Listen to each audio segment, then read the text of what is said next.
आज आपण सकाळच्या नाश्त्यासाठी किंवा रात्रीच्या हलक्या जेवणासाठी मस्त कुरकुरीत मसाला घावन बनवतोय। चला तर मग व्हिडिओला सुरुवात करूयात। तर इथे मी एक मीडियम आकाराचा कांदा असा लांब पातळ कापून घेतला आहे। यातच अर्धी वाटी किसलेलं गाजर घालायचं, अर्धी वाटी बारीक कापून कोथिंबीर घ्यायची, त्यानंतर 2-3 हिरव्या मिरच्या अशा बारीक कापून घ्यायच्या आणि ही रेसिपी छान कुरकुरीत होण्यासाठी यामध्ये 2 चमचे बेसन घालायचं, चवीनुसार मीठ घालायचं आणि 1 वाटी तांदळाचं पीठ घेतलं आहे।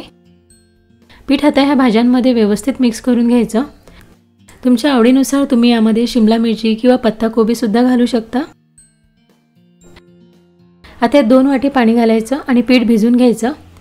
1 वाटी तांदळाच्या पिठाला 2 वाटी पाणी घालायचं।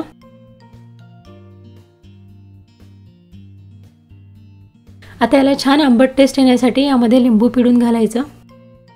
तर अर्धा लिंबाचा रस यात घालते।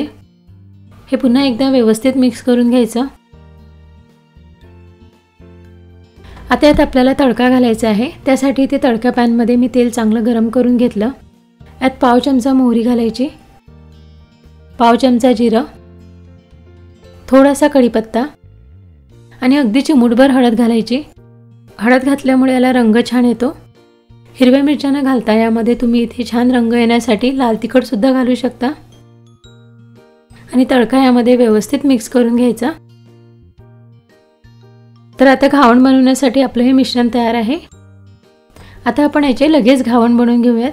त्यासाठी इथे गॅसवर मी तवा गरम करायला ठेवला आहे। तवा गरम झाला की तव्याला आधी व्यवस्थित तेल लावून घ्यायचे। आता पीठ तव्यावर सोडून घेऊया, पण पीठ आधी काठावर सोडायचं, त्यानंतर मधात सोडायचं, कारण तवा मधात जास्त गरम झाला असतो। 2 ते 3 मिनिटं लागतात घावण शिजायला। यावर तुम्ही तेल किंवा तूप सुद्धा घालू शकता आणि याला छान गोल्डन ब्राऊन रंग येईपर्यंत हे भाजून घ्यायचं। तवा मोठा असल्यामुळे मी असं हलवून घेते, त्यामुळे घावण सगळ्या बाजूने व्यवस्थित भाजला जाते। बघा छान रंग आला आहे। हे आता आपण काढून घेऊया। मस्त कुरकुरीत घावण तयार झालं आहे। याच प्रकारे सगळे घावण बनवून घ्यायचे। हे मसाला घावण असे खायला छान लागतात किंवा लोणच्यासोबत किंवा एखाद्या चटणीसोबत खा।